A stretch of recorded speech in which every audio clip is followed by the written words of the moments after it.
Hey, Lizzie Kartchner here. I'm excited to share my second video with the series In the Mood to Scrap. This is the mood board that I put together. It really inspired a lot of the title placement and the journaling that I did, and then some other cool techniques and elements that I added to my layout.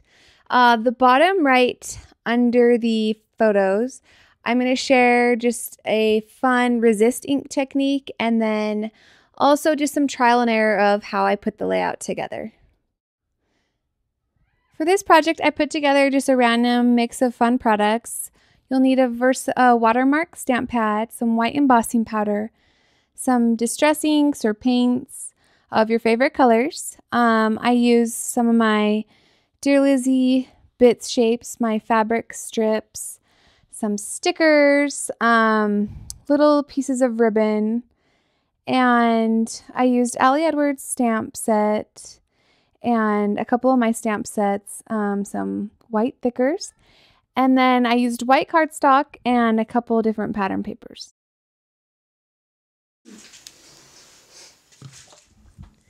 This is one of my favorite techniques for stamping. It's called resist stamping.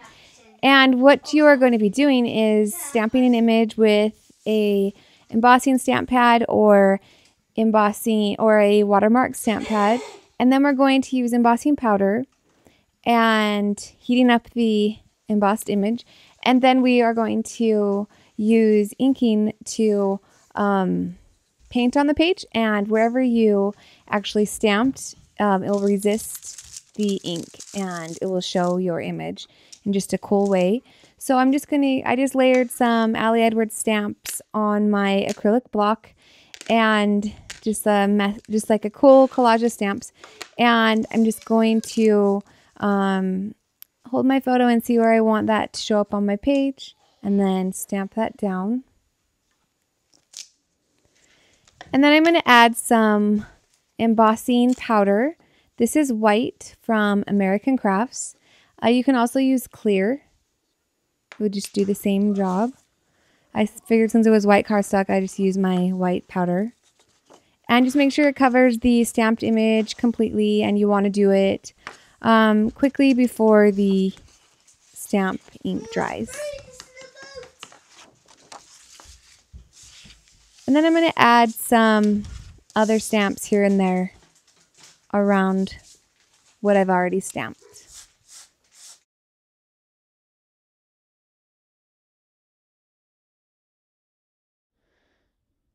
Next, you're going to take your craft heat gun. This is from American Crafts. It's my favorite heat gun.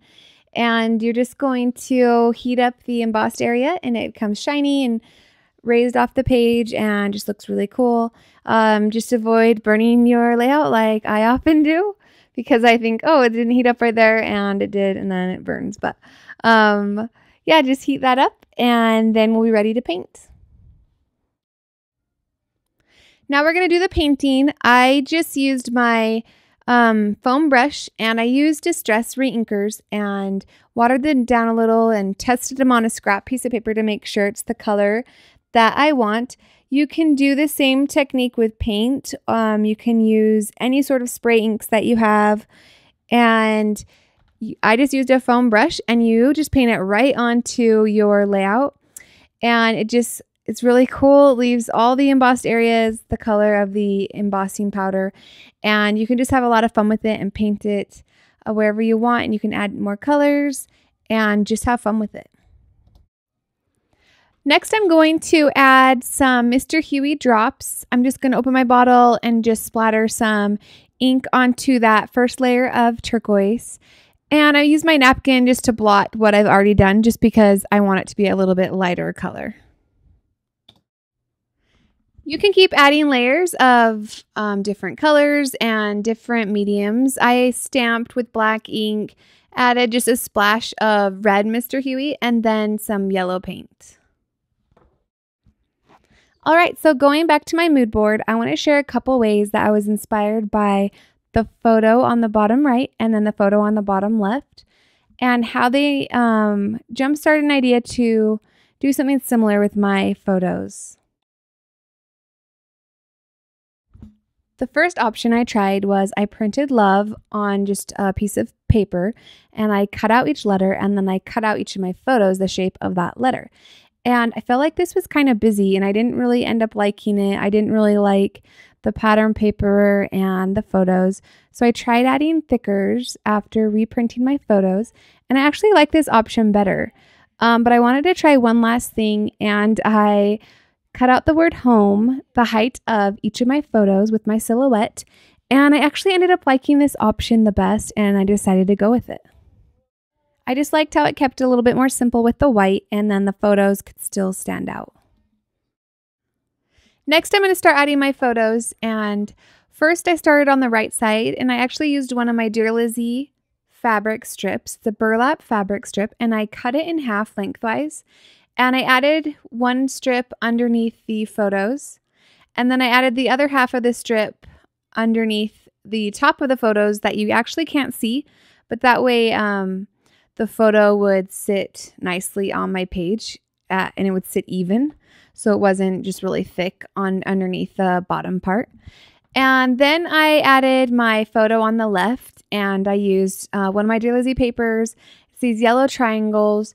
I thought it looked nice since I used the yellow paint and just add those together.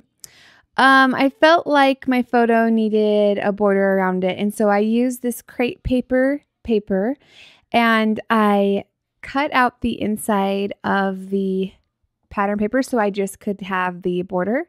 It's like a cool old-fashioned photo.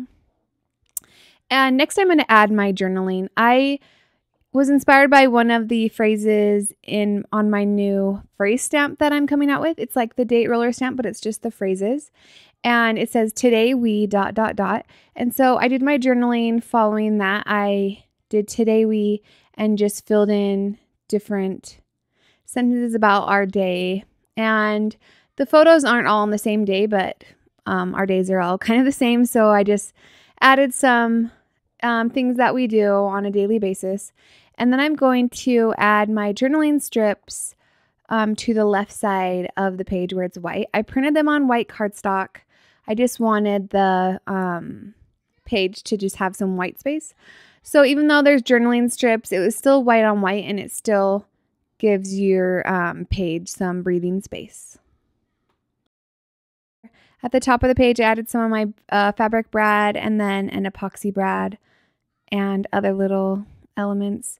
And this is the phrase stamp I was telling you about. It's today we, and then I added some buttons.